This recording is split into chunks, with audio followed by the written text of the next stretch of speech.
आत्मकथ्य। ये बात है जब हमारे लेखक जयशंकर प्रसाद जी द्वारा लिखित नाटक स्कंदगुप्त बहुत वायरल हुआ, जिसके बाद लोगों ने जयशंकर प्रसाद जी से अपनी आत्मकथा लिखने का आग्रह किया। लेकिन जयशंकर प्रसाद जी हमेशा मना कर दिया करते थे। उनका मानना था, मेरी जिंदगी तो दुखों से भरी हुई है, मैं जो बनना चाहता था वो मैं कभी बन ना सका। जिसे बहुत प्यार किया, जिसे मैं पाना चाहता था, जिसे अपना बनाना चाहता था, उसे मैं चाह कर भी कभी पा ना सका, कभी अपना बना ना सका। इन सारे दुखों को मैं भला कैसे लिख दूं? लेकिन लोगों के आग्रह आने बंद नहीं हुए और एक बार तो उन्हें अपने बहुत अच्छे दोस्त का भी पत्र मिला, जिसमें उन्होंने भी लेखक से अपनी आत्मकथा लिखने का आग्रह किया। जिसके बाद लेखक जयशंकर प्रसाद जी अपने उस मित्र और हम सभी को अपनी आत्मकथा ना लिखने का कारण बताते हुए इस कविता को लिखते हैं, जिसका नाम है आत्मकथ्य। हमारी इस कविता में टोटल 3 स्टैंजास हैं, जिन्हें हम पहले तो एनिमेशंस के साथ बहुत अच्छे से समझेंगे and then word by word पूरे स्टैंजा को पढ़ेंगे। तो हमारे पहले स्टैंजा की पहली 2 पंक्तियों में कवि अपने दोस्त से कहते हैं, आज जब तुम्हारे कहने से मैं अपनी आत्मकथा के बारे में सोच रहा था, तो एक एक करके मेरे जीवन के सारे दुख, सारे दर्द मेरे सामने आने लगे। मैं तुम्हें अपने जीवन की भला क्या कहानी बताऊं? मेरा जीवन तो सिर्फ दुखों से भरा रहा। इन्हीं बातों को कवि जयशंकर प्रसाद जी लिखते हुए कहते हैं, मधुप गुनगुना कर कह जाता है कौन कहानी यह अपनी। मधुप मतलब होता है भंवरा, मतलब आज मेरा मन किसी भंवरे की तरह मेरी अतीत की कहानियों को याद करते हुए गुनगुना रहा है। मुरझा कर गिर रही पत्तियां देखो कितनी आज घनी। मतलब कि जिस प्रकार एक हरे भरे पेड़ से धीरे धीरे सारी पत्तियां मुरझाकर गिर जाती हैं, ठीक उसी प्रकार मेरी जिंदगी जो कभी किसी हरे भरे पेड़ की तरह खुशियों से भरी हुई थी, आज एक एक करके वो सारी पत्तियां मुरझाकर गिरती जा रही हैं। मतलब मेरा जीवन जो कभी खुशियों से भरा हुआ था, आज उनकी जगह दुख और निराशा ने ले ली है। तो वहीं हमारे आगे की 2 पंक्तियों में कवि कहते हैं, इतिहास में ना जाने कितने लेखकों ने अपनी आत्मकथाओं में अपनी नाकामयाबी और अपनी कमियों को लिखा और खुद ही दुनिया के सामने अपना मजाक बना लिया। इन्हीं बातों को कवि जयशंकर प्रसाद जी हमारे आगे की पंक्तियों में लिखते हुए कहते हैं, इस गंभीर अनंत नीलिमा में असंख्य जीवन इतिहास। अनंत नीलिमा मतलब होता है अनंत तक फैला हुआ आसमान। मतलब कि इस गहरे और अनंत तक फैले आसमान में या इस अनंत तक फैली दुनिया में लेखकों के द्वारा असंख्य जीवन इतिहास या आत्मकथाएं लिखी गई हैं। यह लोग करते ही रहते हैं अपना व्यंग मलिन उपहास। यहाँ पर लो मतलब लोगों से हैं और मलिन उपहास मतलब होता है गंदा वाला मजाक। मतलब कि यह लोग तो अपनी आत्मकथाएं लिखकर अपना गंदा वाला मजाक बनवाते रहते हैं। तो वहीं हमारे आगे की पंक्तियों में कवि कहते हैं, जब तुम जानते हो कि लोग मेरी आत्मकथा पढ़कर मेरा मजाक बनाएंगे, मुझ पर हंसेंगे, क्या फिर भी तुम चाहते हो कि मैं अपना दुखड़ा लोगों के सामने रख दूं? क्या ये जानकर तुम्हें खुशी मिलेगी कि मेरा जीवन किसी खाली घड़े के समान है, इसमें एक भी खुशियाँ नहीं, मेरा जीवन का घड़ा सिर्फ दुखों से भरा हुआ है। इन्हीं बातों को कवि लिखते हुए कहते हैं, तब भी कहते हो कह डालूं दुर्बलता अपनी भीति। क्या फिर भी तुम चाहते हो कि मैं लोगों के सामने कह दूं अपनी सारी दुर्बलताओं को, अपनी सारी कमियों को, ये जानते हुए कि इतिहास में न जाने कितने लेखकों ने अपनी आत्मकथा लिखकर खुद से खुद का मजाक बनवा लिया। तुम सुनकर सुख पाओगे, देखोगे यह गागर रीति। गागर रीति मतलब होता है खाली घड़ा। मतलब क्या तुम्हें मेरी आत्मकथा पढ़कर खुशी मिल पाएगी जब तुम ये जानोगे कि मेरा जीवन खाली घड़े के समान है, जिसमें खुशियों की एक भी बूंद नहीं। तो वहीं हमारे अगले काव्यांश की पहली 2 पंक्तियों में कवि अपने मित्र से कहते हैं, कहीं ऐसा न हो कि मेरी जिंदगी की आत्मकथा को पढ़कर तुम्हें ऐसा लगने लगे कि मेरे सारे दुखों का कारण तुम ही हो। इन्हीं बातों को कवि लिखते हुए कहते हैं, किंतु कहीं ऐसा ना हो कि तुम ही खाली करने वाले अपने को समझो। मतलब कहीं ऐसा ना हो कि तुम खुद को ही मेरी जिंदगी के दुखों का कारण समझने लगो। मेरा रस ले अपनी भरने वाले, मतलब जो मेरी जिंदगी के रस को, जो मेरी जिंदगी की खुशियों को छीनकर अपने जीवन में भर रहा हो, मतलब जो मेरी खुशियों को छीनकर अपना जीवन खुशहाल बना रहा हो। तो वहीं हमारे आगे की दो पंक्तियों में कवि कहते हैं, मेरी सरलता और शांत स्वभाव के कारण मुझे बहुत से धोखे मिले, तो क्या मैं अपनी आत्मकथा लिखकर अपनी इस सरलता और शांत स्वभाव का मजाक बनवाऊं? इससे ज़्यादा दुर्भाग्य की बात भला मेरे लिए और क्या होगी। इन्हीं बातों को कवि लिखते हुए कहते हैं, यह विडंबना अरी सरल ते तेरी हंसी उड़ाऊं मैं। विडंबना मतलब होता है दुर्भाग्य, और सरलते मतलब सरल प्लस ते मतलब सरल मन। मतलब कि ये तो मेरा दुर्भाग्य होगा ना अगर मैं खुद से ही अपने सरल मन की हंसी उड़वाऊं, भूलें अपनी या प्रवंचना औरों को दिखलाऊं मैं। भूल मतलब होता है गलतियाँ, वो कहते हैं ना, सॉरी मुझसे भूल हो गई। और प्रवंचना मतलब होता है धोखा या छल कपट।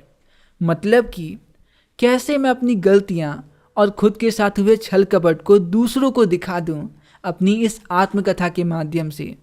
तो वहीं हमारे आगे की इन पंक्तियों में कवि थोड़े से रोमांटिक मूड में हैं और वो अपने प्यार को याद करते हुए कहते हैं, मैं उनके साथ बिताए उन खूबसूरत पलों को भला तुम्हें कैसे बताऊं। मैं कैसे बताऊं उनकी मुस्कुराहट को, मैं कैसे बताऊं उनकी प्यार भरी बातों को, उनके साथ बिताए उन खूबसूरत चांदनी रातों को। इन्हीं बातों को कवि आगे लिखते हुए कहते हैं, उज्ज्वल गाथा कैसे गाऊं मधुर चांदनी रातों की। उज्ज्वल मतलब होता है खुशियों से भरी हुई, और गाथा मतलब कहानी। मतलब उनके साथ बिताई उन मीठी मीठी चांदनी रातों की खूबसूरत कहानियाँ मैं तुम्हें भला कैसे बताऊं। अरे खिलखिलाकर हंसते होने वाली उन बातों की, और मैं तुम्हें कैसे बताऊं उनकी उन चांदनी रातों में खिलखिलाकर हंसते हुए उन रोमांटिक बातों को। आगे की लाइनों में कवि बताते हैं, जिन्हें मैं बहुत प्यार करता था, जिन्हें मैं पाना चाहता था, जिन्हें हमेशा के लिए अपना बनाना चाहता था, वो मुझे आधे सफ़र में ही अकेले छोड़कर चली गई। ये कहानी मैं कैसे सुनाऊंगा तुम्हें। इन्हीं बातों को कवि आगे लिखते हुए कहते हैं, मिला कहाँ वो सुख जिसका मैं स्वप्न देख कर जाग गया।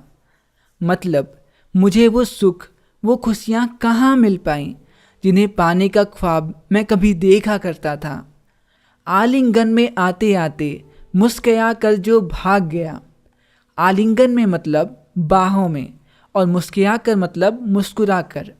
मतलब वो खुशियाँ, वो प्यार जिन्हें मैं पाना चाहता था, जिन्हें मैं अपना बनाना चाहता था, वो मेरी बाहों में बस आते आते अचानक से मुस्कुराकर मुझसे हमेशा के लिए दूर चले गए। और वहीं हमारे तीसरे और आखिरी काव्यांश की पहली दो पंक्तियों में कवि अपने प्यार की सुंदरता का वर्णन करते हुए कहते हैं, जब भी मैं सुबह सुबह के लाल आसमान को देखता हूँ तो मुझे ऐसा लगता है जैसे ये हल्का हल्का लाल आसमान इस लाल रंग को मेरे प्यार के प्यारे प्यारे लाल गालों से चुराया हो। इन्हीं बातों को कवि लिखते हुए कहते हैं, जिसके अरुण कपोलों की मतवाली सुंदर छाया में। अरुण कपोले मतलब लाल लाल गाल, और मतवाली मतलब होता है मस्त कर देने वाली। मतलब उसके सुंदर सुंदर मस्त कर देने वाले लाल लाल गालों की छाया में ऐसा लगता था मानो अनुरागनी ऊषा लेती है निज सुहाग मधुमाया में। अनुरागनी मतलब होता है प्रेम से भरी हुई, ऊषा मतलब होता है सुबह, और सुहाग से मतलब यहाँ लालिमा या लाल रंग से है। मतलब उनके लाल लाल गालों को देखकर ऐसा लगता था मानो ये प्रेम से भरी हुई सुबह की लालिमा अपना लाल रंग उनके गालों से ही चुराई हो। तो वहीं हमारे आगे की दो पंक्तियों में कवि कहते हैं, उनके साथ बिताए वो खूबसूरत पल ही मेरे जीने का एकमात्र सहारा हैं। मैं उन खूबसूरत पलों की यादें किसी को भी नहीं बताना चाहता, और अगर मैं ऐसा करता भी हूँ तो उनके साथ बिताए सिर्फ खूबसूरत लम्हे नहीं, बल्कि उनके बिना वो दर्द भरी रातें भी मेरे सामने आ जाएंगी, और उन बहुत मुश्किल से भरे घावों को मैं वापस से खरीदना नहीं चाहता। उसकी स्मृति पाथेय बनी है, थके पथिक की पंथा की। स्मृति मतलब होता है यादें, पाथेय मतलब सहारा, पथिक मतलब पथ पर चलने वाला या फिर यात्री, और पंथा मतलब पथ या रास्ता। मतलब उनकी वो खूबसूरत यादें ही मेरे जीने का एकमात्र सहारा हैं, जो इस थके हुए यात्री को आगे चलते रहने को प्रेरित करती हैं। सीवन को उधेड़ कर देखोगे क्यों मेरी कंथा की। सीवन मतलब होता है सिलाई, उधेड़ना मतलब ताके तोड़ना, और कंथा मतलब होता है कथा या फिर कहानी। मतलब क्या तुम मेरे इन जख्मों के टाकों को उधेड़ कर मेरी दुख भरी कहानी जानना चाहते हो? तो वहीं हमारे आगे की दो पंक्तियों में कवि कहते हैं, मैं भला अपनी आत्मकथा में लिखूंगा क्या? मैंने तो अभी तक कोई ऐसी उपलब्धि भी हासिल नहीं की है जिसे पढ़कर तुम्हें खुशी मिले। और खुद की आत्मकथा लिखने से अच्छा तो यही रहेगा ना कि मैं चुपचाप बड़ी शांति के साथ दूसरों की आत्मकथाएं पढूं और उनसे प्रेरणा प्राप्त करता रहूं। इन्हीं बातों को कवि लिखते हुए कहते हैं, छोटे से जीवन की कैसे बड़ी कथाएं आज कहूं। मतलब इस छोटे से जीवन में मैंने ऐसी कोई बड़ी उपलब्धियां हासिल भी नहीं की हैं जिनकी कहानियां मैं तुम्हें सुना सकूं या जिनके बारे में जानकर तुम्हें खुशी मिले। क्या यह अच्छा नहीं कि औरों की सुनता मैं मौन रहूं? मतलब खुद की आत्मकथा लिखने से अच्छा तो यही रहेगा ना कि मैं मौन रहकर दूसरों की आत्मकथाएं पढ़कर उनसे ही प्रेरणा प्राप्त करता रहूं। तो वहीं हमारे इस काव्यांश की आखिरी दो पंक्तियों में कवि कहते हैं, मेरी इस भोली भाली आत्मकथा को सुनकर तुम्हें कोई भी प्रेरणा नहीं मिलेगी जिसे सुनकर तुम दुनिया का कोई भला कर सको। और वैसे भी अपनी आत्मकथा लिखने का ये सही समय नहीं है। मेरा दुख, मेरा दर्द अभी शांत है, उन्हें दोबारा से याद कर मैं दुखी नहीं होना चाहूँगा। इन्हीं बातों को कवि लिखते हुए कहते हैं, सुनकर क्या तुम भला करोगे मेरी भोली आत्मकथा। मतलब मेरी इस भोली भाली आत्मकथा को सुनकर तुम्हें कोई ऐसी प्रेरणा नहीं मिलेगी जिसे सुनकर तुम इस दुनिया का भला कर सको। अभी समय भी नहीं, थकी सोई है मेरी मौन व्यथा। व्यथा मतलब होता है दुख। मतलब अपनी आत्मकथा लिखने का ये सही समय नहीं, अभी मेरा दुख मौन है, मतलब शांत है, उन्हें दोबारा से याद करके मैं दुखी नहीं होना चाहता। तो बस यहीं पे ख़त्म होती है हमारी ये प्यारी सी पोयम। वैसे आपसे मैं एक सवाल ज़रूर पूछना चाहूँगा, अगर आपको अपने सपनों और अपने प्यार के बीच किसी एक को चुनना हो तो आप किसे चुनोगे? मुझे कमेंट्स में बताना ज़रूर। तो मिलते हैं अगली वीडियो में हमारे अगले चैप्टर के साथ, और तब तक के लिए दीजिए मुझे इजाज़त। नमस्कार।